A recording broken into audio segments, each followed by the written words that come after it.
Hello everybody and welcome back to another video. Today's video, if you can't tell by the title, is a very exciting video. I don't know if this is part 2 or part 3, but we are moving on with the kitchen renovation and we are very nearly done. In fact, we might actually be finished in this video. I'm not too sure how timing is going to play out, but we are back from France, and whilst we were away in France, our tiles for our kitchen wall were delivered. Well, they were delivered before we left, but they were installed by our tiler during that week. So currently downstairs, we have tiles on the wall and it looks really lovely. So I'm going to go down and show you the current state of the kitchen. I have selected a paint colour and it is currently on the walls, but I'm just trying to figure out whether it's the best paint colour for the room. It's a bit darker than we were originally looking to go, but I think that room can handle the paint colour. So really exciting. I hope you guys are going to like what it looks like. If you can hear some grumbling in the background, then we are currently looking after my sister's dog for the next couple of days. He's a really sweet dog and he's got a really lovely personality, and it's really made me miss having a dog, I have to say that. But the benefit of looking after someone else's dog is you get to give them back after a couple of days. But we have got him for a few days longer, so we're really enjoying having him, bless him. Before we get back into the whole kitchen renovation and the rest of today's video, I wanted to really quickly mention something that Chad and I have both been using for a while now. We have touched on it a little bit, but both Chad and I have been making some small changes over the past few years to be a bit more thoughtful about what we use from day to day. And one of those changes has actually been switching to Wild deodorant.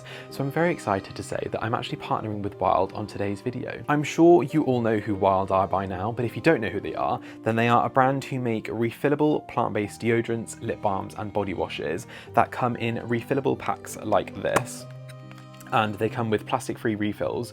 I actually have been using this for a couple of years now, and I didn't realise that you can actually get this on a subscription. So I used to run out quite frequently. As we all know, I'm quite unorganised. But I used to run out of these all the time, and I had to pop into the local pharmacy to get my refills. I get mine delivered every 4 weeks now. Just to prove I actually do use them, I actually have this case, which is in like a mint green colour. I use this in my travel cosmetics bag. This is just always in there, stocked with a refill. And then I actually have my own with my name on it. You can get these on the Wild website. You can customize them with your name. And then Chad uses the Emma Bridgewater design with lots of bumblebees on them. If you've never seen these before, then I will really quickly show you how to use them. But this is the deodorant refillable case. It comes in 3 parts. So you have the lid and then these 2 parts. Today we're going to pop in the fresh cotton and sea salt deodorant refill. My favorites are this one, the Thunderstorm, and there's also a cedar and sandalwood, I think it is. But the deodorant refill comes like this. There's a little ridge that you pop it on top of. You then push that into the case and then twist this as your deodorant, and then it comes out the top. As I mentioned, they are made with natural ingredients, so there are no aluminium salts or parabens, and it honestly just works. As someone who loves fragrances, I love the fact that they come in so many different scents, and I will really quickly show you as well. I don't know if anyone else is like this with their partner, but Chad and I are both religious lip balm users, and we always get our lip balms either lost or confused with each other's. So I actually have this little personalized Wild refillable lip balm case that I will again show you how to use. The lip balm refill that I've got this time is the mango and peach. So again, this is what the refill looks like, completely plastic free. So what you do is pop this onto the end of the lip balm case, you then take off the lid gently, twist it down, and there you have your lip balm. I think this one is an SPF 25, so it actually has SPF in it. Again, all natural ingredients, and just a really lovely little personalized case that you won't get confused with your partners now. So there's no excuse for it to go missing or Chad to be using my lip balm. If you'd like to try it for yourself, then Wild have very kindly given me a discount code to share with you. It's ASH2025, which will give you 20% off all Wild products. I will pop the QR code on the screen here for you, and I will also leave the link in the description to make it a bit easier. My code is only valid for a very short time, so definitely make the most of it. Wild are an incredible company. They've saved over 612 tons of single-use plastic from landfill, and they're actually partnering with On a Mission. So for every purchase, they will plant a tree and you'll help keeping the forests wild. So honestly, they're the most incredible company. I couldn't recommend their products more highly. I've been using them for a couple of years, and I would never go back to traditional sprays or roll-ons. I'll now wrap up in the bedroom and we will get started on the kitchen renovation. Let's head on downstairs and I will show you what's happened so far. When we bought the house, the kitchen looked, well, let's just say it had potential. It's a small space in the grand scheme of things, and as we weren't planning to extend, we decided to rip everything out whilst leaving the layout the same. We ordered our kitchen and a few weeks later it was installed, and honestly we were left feeling deeply underwhelmed. Two reasons for that. The first was the colour. We'd gone for a country cream which sounded lovely on paper, but in reality it made the room feel bland and like every other kitchen you've ever seen. The second reason is the design itself. I'll hold my hands up, I wasn't as involved as I should have been, and next time we fit a kitchen you can bet I'll be there measuring and sketching every detail myself. But this time our kitchen designer just didn't quite get it right. One side of the kitchen we were relatively happy with, but the other side we hated it. There were awkward gaps where the cabinets met the worktop, and the whole hearth idea we'd envisioned never really materialised. But we lived with it for a while until one day we simply had enough and decided we need to change something to make us feel slightly better about all the money we just spent. So I decided to repaint the cabinets. We've always loved traditional kitchens and kept coming back to deep greens, blues and reds. And in the end we went for a rich plum red shade. Changing the paint colour kept us happy for a while, but eventually it was time to tackle the bit we still couldn't stand, the cupboards over the cooker. Okay, last job of the day, we're taking off all of these handles just because they're really nice and we want to salvage them. But Dad is trying to remove this from the wall, it's somehow fixed in, and then we're going to take off all of our cupboards and get rid of them.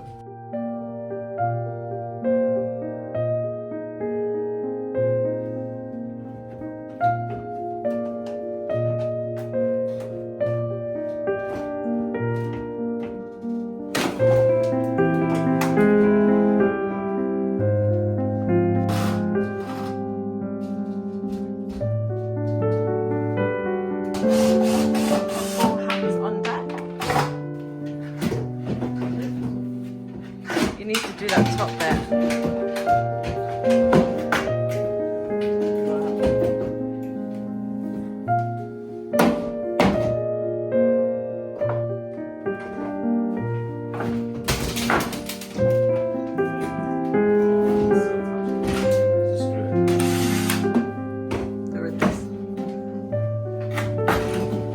And now with the cupboards down, my dad could finally get to work wiring in the new electrics for the new wall lights. Okay, so this unit here is 155 centimeters, so halfway through, we're just marking now. And then we're trying to do the same height as these wall lights. We're gonna pop in the wall lights at this height as well. And then the wall lights I'm gonna choose are gonna sort of arc upwards and then down.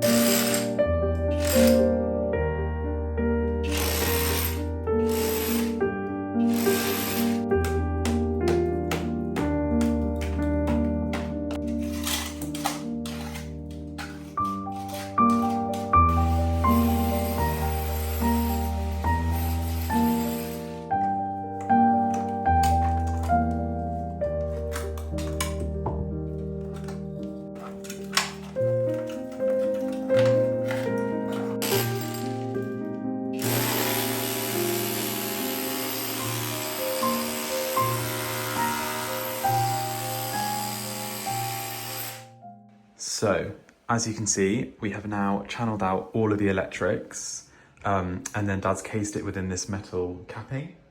And we've put this filler on top of it, but we actually bought this from Tool Station. Was it Tool Station?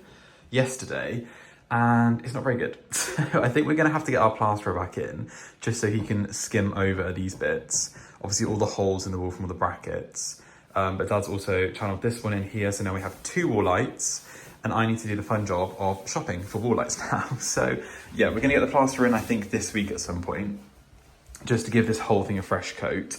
And that should be it, I think. Once we had the wall plastered, we then primed it with a mist coat, and then we were ready to move into the next stage. So let me try and explain what we're going to do. We're going to be tiling this whole wall with a cream subway tile from Devol. We're going to be adding a long brass rail across it, hanging lots of copper and brass pans, adding lots of little antiques around, styling this room. It's going to be really lovely. Hopefully I'm going to change out this oven for a really beautiful range cooker.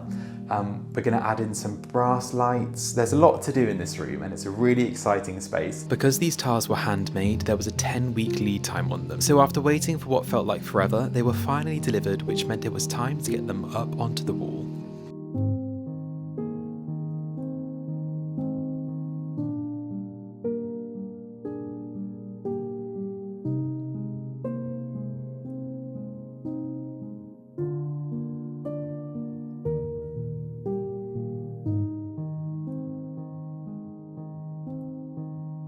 And here we have the current state of the kitchen. Hopefully it's coming across as nice as it looks in person on camera. But I am absolutely over the moon with how this looks. All of these tiles here are individually handmade tiles from Devol. I don't know if it comes across, but they're all different shades of like a buttery, creamy white. So you get this lovely sheen going across where you can sort of differentiate all the colors. We chose to go with the subway tiles, and then we also chose a border tile. So if anyone wondering, 1, 2, 3, 4, 5, it's 5 high with a border tile. If you're looking to do a similar thing that we have done, we then added a Devol brass rail across that we're going to hang lots of pots, lots of like decorative objects. I'm going to probably style a little bit with you guys in a second just to sort of give you the vision for what it should look like in the future. And then I chose these two, didn't realise how big they were, these two really lovely solid brass lamps.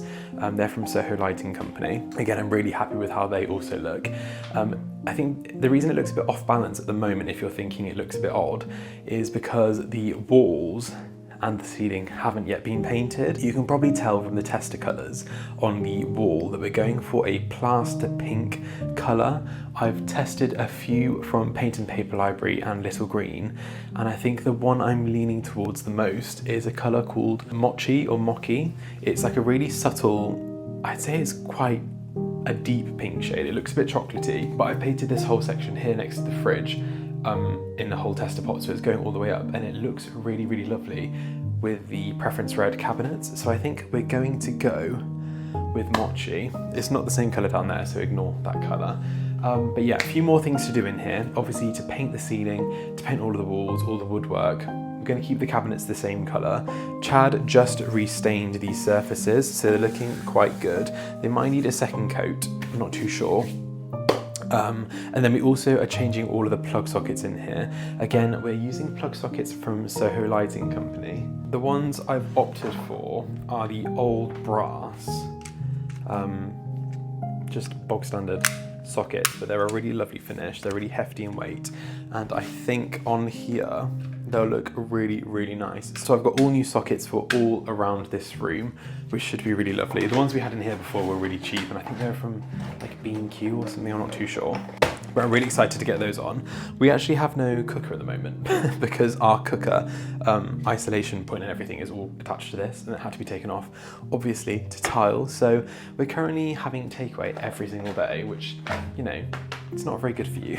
But yeah, I'm over the moon, and Chad is also over the moon with how this is looking. So within the next few days, maybe within this video, I'm not too sure, we'll paint all of this and we'll get a full finished look of the kitchen. And then we need to do the fun part, which is going antique shopping and homeware shopping for nice little decorative bits. So yeah, lots more to come in the near future.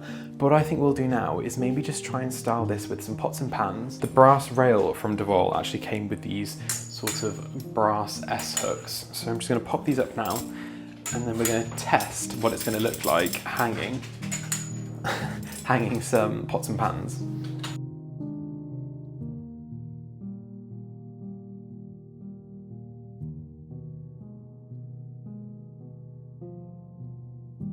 So what I might do is we bought these copper pans from somewhere in the Cotswolds. I really can't remember which shop. It was probably like Top Dog Antiques or something. But I think I'm just gonna delicately hang these. I don't really want them to be in size order.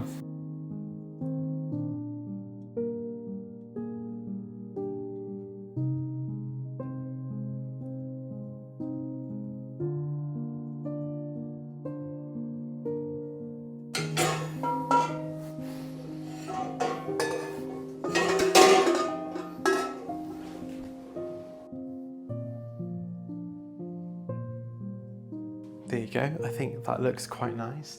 And then what else do I have to style?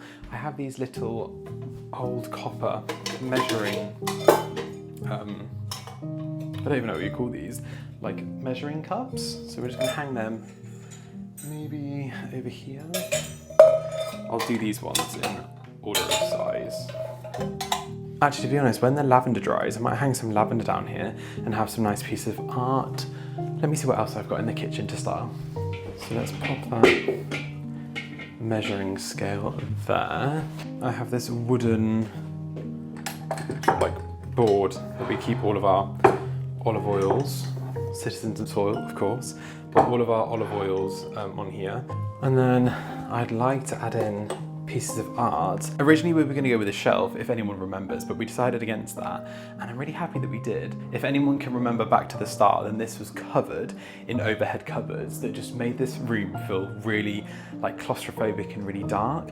But now we have these tiles, the light bounces off them, it's just really lovely, and I think a shelf would have compromised on that a little bit, so I'm really, really happy with it. The lights do work. I think I need to get some stronger bulbs because they're just from table lamps, but yeah. Actually, let me just pop some, maybe I'll put some chopping boards like here, maybe some more metal. I think we've got quite enough metal now. I think we need to get some more softer pieces, but as you can tell, it looks like it's becoming this sort of collected space, and I really, really love that. So yeah, the oven, I think we're gonna get rid of this oven. We both really, really, really want an Arga, but it's just a very costly investment. So we're looking at Argas right now. We will let you know any plans that come to fruition. I feel like at the moment, this oven is sort of detracting from the aesthetic of the kitchen, should we say. But yeah, this is the kitchen so far. We might pick up the rest of the week by painting. I'm not too sure how it's going to play out, but let me know down below if you like it. Let me know if you think we've made a mistake. I'd be really interested to hear your opinions. I think we all have quite similar tastes, hence why you guys are here. So hopefully you love it as much as Chad and I do. But I think we're going to stop with the kitchen for now. It's probably been enough kitchen chat on this video so far. So what I thought we'd do is head on into the garden, where I'm trying to create a secret garden effect. I've ordered some pieces from Wayfair. I'm actually working with them on my Instagram channel. The video should have already been out, so if you guys don't follow me on Instagram, head on over there now and the video should be there. But we're going to pop up today a garden arch that I bought, and I think it's going to look really lovely. I won't give too much away before I take you guys into the garden, but let's go and start my secret garden plans.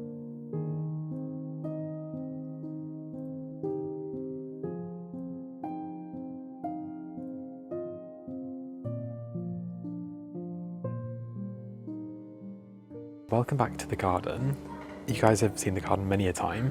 Nothing really has changed in here, but all I've done is I have removed the big urn that was here. It was full of lavender and it was just a bit dead. So I decided to take it away, and it's really opened up the space. But what I want to test, because I've always really wanted an arch in the garden, I really want to test what an arch would look like here. So as I mentioned, I'm working with Wayfair over on Instagram for this project, but I actually found this arch on Wayfair. It is quite grand, if you can say that. But what I was envisaging was removing the bay trees and then having a garden arch here and also a garden arch here, and then having a small, really tiny table for like outdoor dining, because we don't have anywhere in the garden for to eat outside. So I think I'm going to try and make this now really quickly. It shouldn't take too long, there's nothing sort of laboursome about it. But I really want to see what this looks like. I actually went to the garden centre a minute ago, and I also picked up 2 really big, quite tall star jasmine plants. So hopefully it's going to give a really lovely, romantic, secret garden feel to the garden.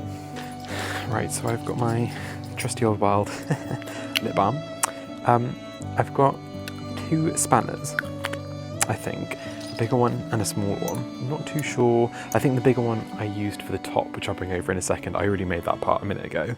But these I'm just going to put together now. I think all we have to do is pop this on top of this, like here. And then secure everything in with these little screw tops.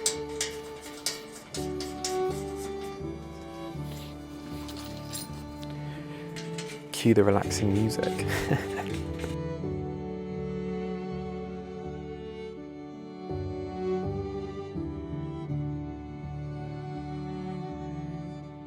I'm going to leave it in the middle of the circle for now, because obviously taking out those bay trees will be a bit too much in case I don't like it. They're also really deep rooted, and I don't know if you can see this one here, but this one's I wouldn't say it's dead, but it's struggling a little bit.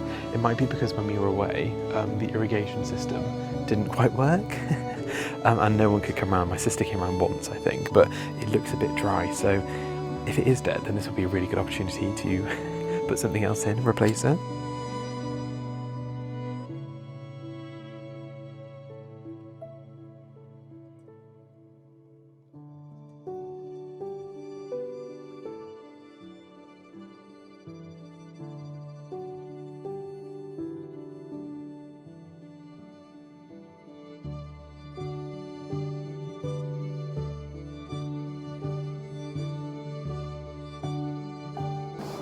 Boy.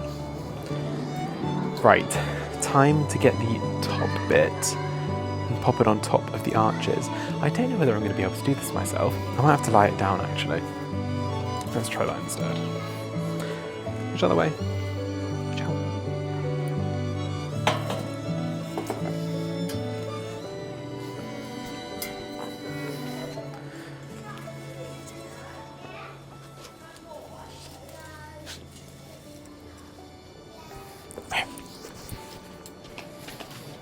So this is the the top part of the arch. It's really lovely and ornate. It kind of looks a bit crowny. I'm not sure whether I like that the most, but let's see what it looks like when it's up. I feel like I should have waited for Chad for this.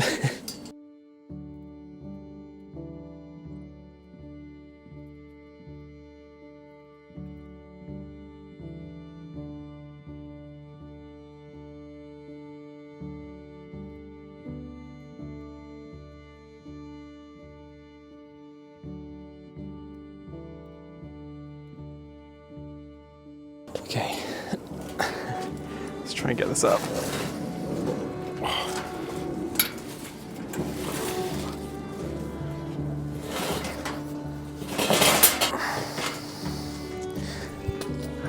I'm just gonna tighten all of these because I'm quite nervous it's gonna fall down.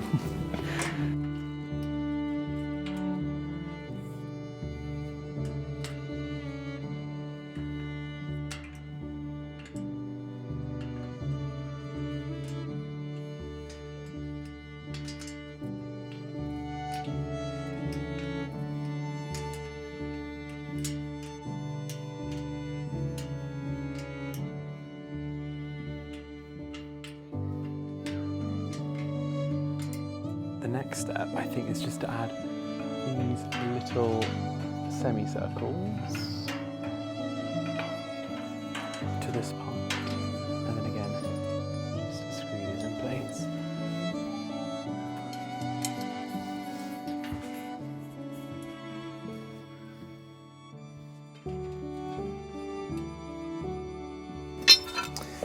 And then I think this is going to be the last piece.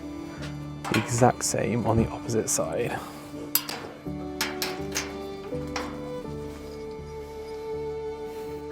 There we go. I think that is the arch all completed. It's swaying quite a bit, but it is very, very secure and it feels quite sturdy. I think the issue with why it's swaying is it should be in the ground, like pegged into the floor. There are some pegs that it came with it, so we will see how it fares. But what I'm going to do now is grab the jasmine and show you what it will look like with jasmine intertwined into all of the wiring here. Right, so here is one of the jasmine plants. This cost me, I want to say £49 from my local garden centre, which in my opinion is quite expensive because the one we usually go to in Enfield, you get a lot thicker of a plant for like £80. So, but this is perfect for this arch. So what I'm going to do now is I'm just going to try and detangle as much as I can, and then I'm going to sort of interlace all of the jasmine, sort of cascading up here and maybe around a little bit. So this is going to take a bit of finesse.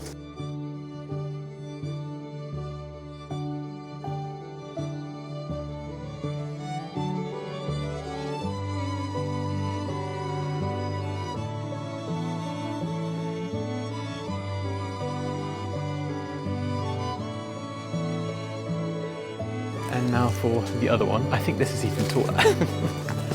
So this I'm going to try and stretch as high up as I can and get it.